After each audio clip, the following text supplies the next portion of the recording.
Hello and welcome to another video. In this video we're going to be finishing off this $75 gaming PC restoration. Now if you haven't seen the first part, definitely go watch it, but basically in the last episode we stripped down the case to test the components individually, and all of the components seem to work perfectly fine except for the terrible Radeon HD 2600 graphics card. So in this episode we're going to be doing some upgrades to the hardware and to the case, and we're going to be cleaning up the case, and we're going to be seeing how well this PC will perform. So without further ado, let's go ahead and begin.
So I got the build complete and I plugged in all the fans. I even plugged in the 380mm fans that this thing came with, and listen to how loud this thing is.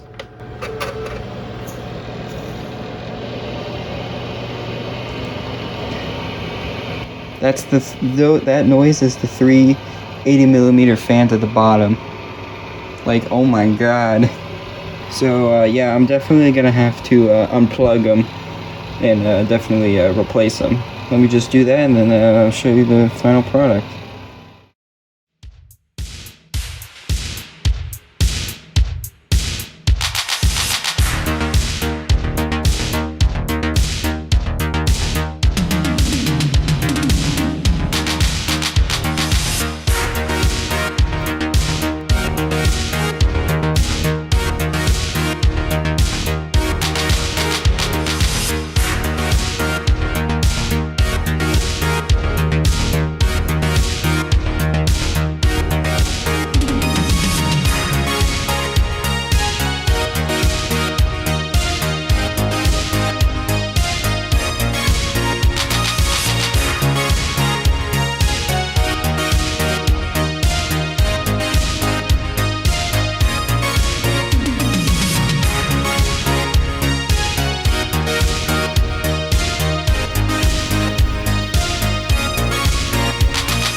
So I hope you guys like this little short series I did restoring this old and neglected gaming PC. On screen now you'll see some before and after shots, and honestly for a $225 gaming PC, this is actually a pretty good gaming PC for the price.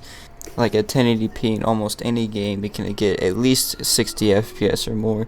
Some games where I tried to run high settings like Far Cry and GTA got only around like 40-50 FPS, but I don't think any of the games that I tested today really even had any stuttering issues, except for Fortnite. That one stutters a lot when you first load into the game, but I'm pretty sure that all the other games I tried were perfectly smooth and did not have any stuttering at all, and that's the big part. Like, even if the FPS isn't 60 all the time, as long as it's not stuttering, it still can be a fairly smooth experience. So, hope you guys enjoy this video.